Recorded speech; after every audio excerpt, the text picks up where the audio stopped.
Assalamualaikum warahmatullahi wabarakatuh. Waalaikumsalam warahmatullahi wabarakatuh. Alhamdulillahirabbil alamin. Bertemu kembali di acara podcast Pengadilan Agama Bangli yang pada kesempatan kali ini kita laksanakan di kantor, dan pada podcast kali ini kita kehadiran tamu istimewa yaitu Bapak Nirwan Samsul Rijal SHMH selaku Kabag Perencanaan dan Kepegawaian dari PTA Bali. Apa kabar Bapak? Alhamdulillah sehat. Alhamdulillah Bapak. Dan selalu bahagia. Ya, itu penting ya Pak, bahagia penting itu. sekali. Jangan lupa bahagia. Ya. Betul bahagia Pak. menjadi contoh segar, bugar, dan selalu happy. Iya, karena kok bahagia tuh jadi otomatis sehat ya Pak ya. Betul Pak. Nah, sebelum kita mau berbincang nih tentang pelaksanaan Hati Binwasda beserta tim dari PTA Bali yang baru saja selesai untuk melakukan pengawasan di Pengadilan Agama Bangli. Nah, mungkin kita ingin sedikit berkenalan dulu dengan Bapak Nirwan yang sosok yang sudah tidak asing lagi di wilayah PTA Bali seperti itu. Nah, sebelumnya Bapak boleh tahu sebelumnya Bapak pernah bertugas di mana saja? Baik, ya.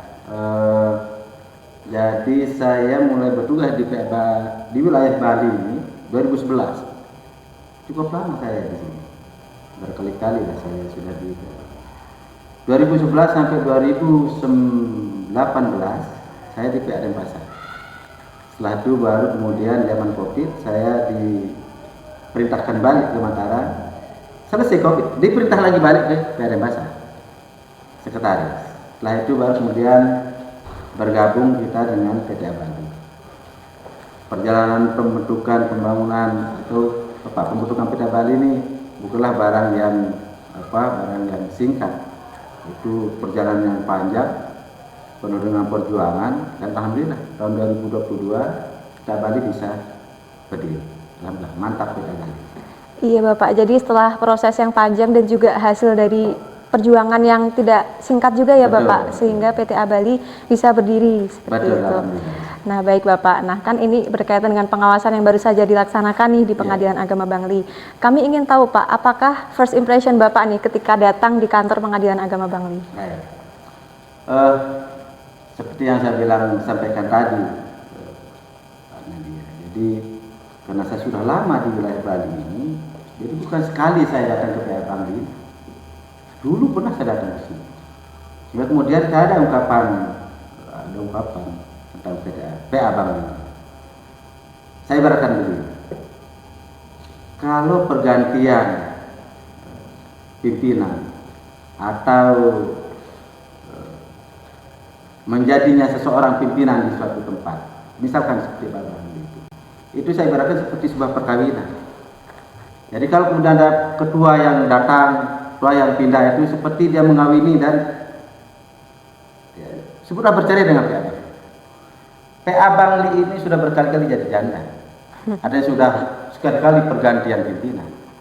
Alhamdulillah, datang saya kali ini, PA Bangli ternyata sudah lagi jadi janda. Sudah dikawini dia oleh pimpinan yang mantap.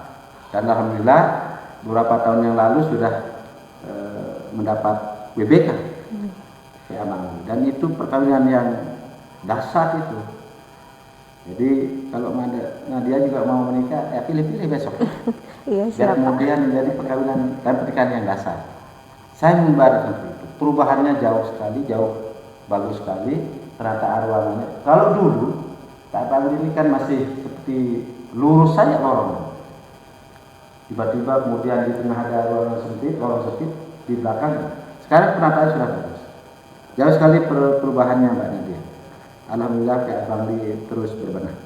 Mantap. Mantap ya Pak. Jadi alhamdulillah perubahan yang terjadi pun perubahan yang baik ya Pak ya. Perubahan yang baik. Tahun ke tahun ya. Yes. Ya baik Bapak. Ini ngomong-ngomong terkait dengan pembangunan zona integritas nih Bapak. Karena kan saat ini Pengadilan Agama Bangli alhamdulillah pada tahun 2020 sudah memperoleh predikat wilayah bebas dari korupsi dari Kemenpan RB. Nah, untuk selanjutnya Pengadilan Agama Bangli sedang memperjuangkan nih Pak pembangunan zona integritas, mempertahankan WBK menuju wilayah birokrasi bersih dan melayani.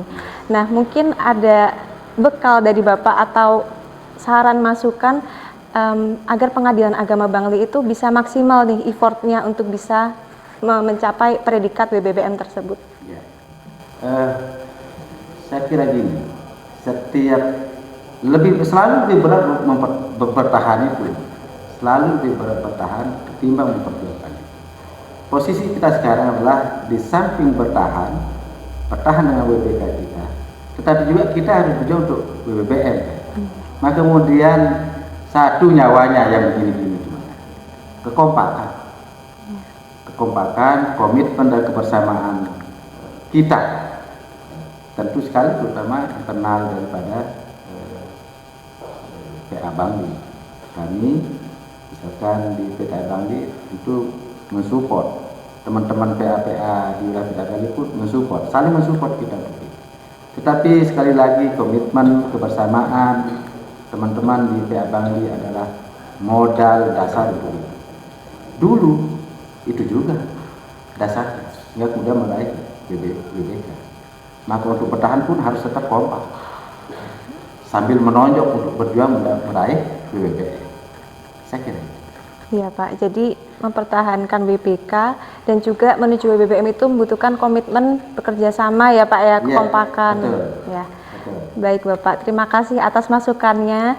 Nah, untuk kemudian nih Pak, sebelum kita menutup podcast pada kesempatan kali ini, Bapak ada nggak sih closing statement yang mau disampaikan kepada kami Pengadilan Agama Bangli maupun penonton yang menyaksikan podcast melalui YouTube ini? Baik, tidak akan jauh dengan seperti yang saya katakan tadi. Seorang jenderal besar, Napoleon Bonaparte, jenderal perang besar, dia mengatakan begini: satu-satunya strategi untuk bertahan, satu-satunya strategi untuk meraih kemenangan adalah bertahan. Maka PA Bangli harus bertahan, mempertahankan WBK sambil kemudian bergerilya. Ini strateginya Sudirman, Jenderal Sudirman. Nonjoklah secara sporadis dengan apa yang bisa kita raih di PA Bangli untuk meraih WBK. Saya kira itu Mbak Nadia. Iya baik yang Bapak. Terakhir. Siapa Pak? Jadi kita harus tetap berusaha mempertahankan predikat yang sudah kita peroleh tadi ya Pak, WBK, dan juga keluar dari zona nyaman mungkin ya Pak, untuk bisa mencapai predikat WBBM. Amin Bapak, semoga dikabulkan oleh Allah Subhanahu wa Ta'ala. Terima kasih Bapak atas waktunya untuk bisa bercerita dan sharing melalui podcast kami, dan tidak terasa kita sudah berada di penghujung podcast, dan mungkin itu saja yang bisa kita sampaikan. Terima kasih Bapak. Sama-sama Mbak Nadia. Ya. Assalamualaikum warahmatullahi wabarakatuh. Waalaikumsalam warahmatullahi wabarakatuh. Salam sehat dan salam sukses selalu.